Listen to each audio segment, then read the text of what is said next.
This clip is brought to you by SaveWithConrad.com.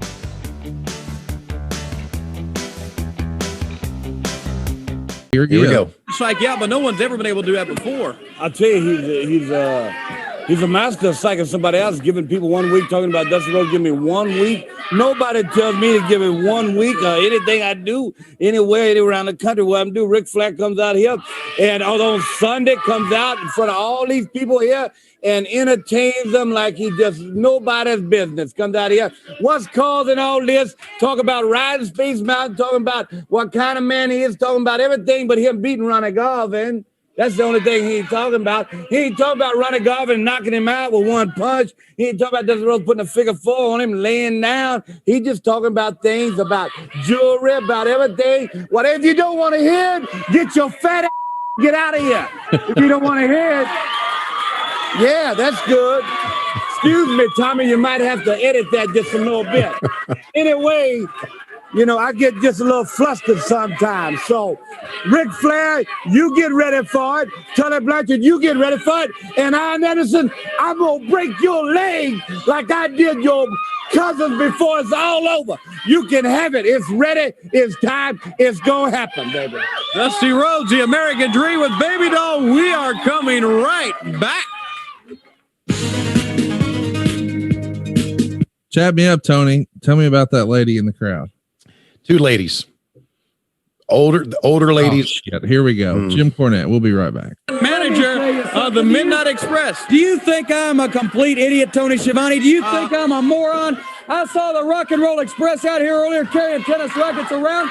There was obviously something in the tennis racket that Ricky Morton was carrying. It was a big old square thing. I saw it. He hit it on the desk. It made all kind of loud noise. Let me tell you something, Rock and Roll. Get away from it, Tony, for the last time. Let me tell you something, Rock and Roll. You and Dusty Rhodes and Jim Crockett Promotions and everybody else around here are involved in the biggest conspiracy against somebody since Watergate, trying to cover everything up. But I know the facts. You got Dusty Rhodes to give you that cage, Betty Lou, to try to put me in like some kind of monkey, like a parakeet, like an animal, hang me 100 feet up in the air over the ring where I might get killed in 8 seconds. Then you come out here with tennis rackets, you're carrying those around. The NWA wants to ban my tennis racket, even though all I do is gesture with it. But they come out on television that try to beat my men's brains out with tennis rackets with obviously something in it, and nothing's done. Dusty Rhodes, I'm sure he's going to love to see my neck in a sling because he's the one that gave the Rock and Roll Express the daggum cage in the first place. And everybody wants to beat on a man when he's on the top of the world. Just like the Nature Boy Ric Flair came out here and he was standing here and he looked better than any single human being in the world could possibly look. He had $35,000 around his waist and these idiots were booing him because he's the best. He's a success. And I'm a success because I'm manager of the year and I manage the World Tag Team Champions, whether you idiots like it or not. And so everybody's down on me because I'm a success. Because you people out there are nothing but a bunch of failures in life. That's all you are, and that's all you ever will be. And you're jealous of me. You're jealous of my men. You're jealous of Flair, and you're just plain jealous. I am not going to get in that cage, Tony Schiavone. The Rock and Roll Express are still trying to make sure that Mama can't do nothing to help me. But she's told me if it takes till the last second before that door slams shut, I will get a reprieve in the form of some kind of injunction from her attorneys where they will not hoist me 100 feet up in the ring. And I'll tell you one thing more, Rock and Roll. You better lose those tennis rackets and lose them fast because I'm the only one with a right to carry that. Ladies and gentlemen, I present to you now the greatest tag team in professional wrestling history. Loverboy Dennis and beautiful Bobby, the Midnight Express. So there's two ladies in the crowd who did not like Dusty Rhodes. Right. And I say they're older ladies. They were probably in their 40s when a lot of the fans, were earlier. Look at Dennis pointing at me. And they were old time, long time, in their 40s, Georgia wrestling fans who just did not like Dusty. And Dusty, never wrestled in Georgia on a regular basis. Florida, and then, of course, Mid-Atlantic, and now in Georgia with World Championship Wrestling. But back in the days, he was kind of a Florida guy, so he would come into Georgia on occasion. They just didn't like him. And I remember we would come out. This is something we haven't talked about. We would come out David or I would come out and say hello to the fans. And a lot of times we would come out with a format and we would tell them who was on the card. And we would go right up to the apron of the ring, not a camera side, fan side. And then Tommy Young would say hello to him. The two ladies are bottom left. Not now, but they're just left of the camera. I'll show them to you here in a minute. And every time we would say Dusty's here, those ladies would go, ew. I mean, they would, ew, make faces like, oh, we can't stand them. And they were the two Dusty haters. They got jackets on and have white blouses on. And I say they're long time Georgia Championship Wrestling, going to the Omni, probably going to the old Civic Center, wherever it was before then. And they just despise Dusty Rhodes, and they let everybody know it. So we come out. Good to have you here, TBS, this week. Here's who we have on the card. We would just run down the main event guys. So, yep, there they are again. You see them on the left of your screen? Yep. I see them right there. That's them, especially the one in the tan. She would have different ladies with her, but she would always like a couple of them in pairs. Did they just cheer for the good-looking guys, or do they just cheer for the heels? They just cheer for the good-looking guys. They cheer for the baby face. They just didn't like Dusty. But if they didn't like it, get your fat ass out of here. Wow. By the way, the word ass was bleeped originally on TBS, I heard. And I love that he gave a little shout out when he said, Tommy, you may have to do a little edit there a little bit. I know who he's talking about. Tell everybody who he's talking about. Director Tommy Edwards, who was really, I think Tommy we started using Tommy for, Clash of the Champions and then some of the big events. And Tommy, I think Tommy should be credited for, at least for us, taking crowd reaction shots. Right. We never had that before, Tommy. And Tommy started to do that. And sometimes I can't remember who it was, but there was some pushback on that at times. Like, Tommy's taking too many crowd reaction shots. And I would say to myself, no, he's not. Yeah. These are good. These are vital. And so I give Tommy a lot of credit. Tommy went on to work at ESPN. I don't know if he's retired yet or not. He lives out in LA, and he still may work on that, that late night LA Sports Center. Yeah.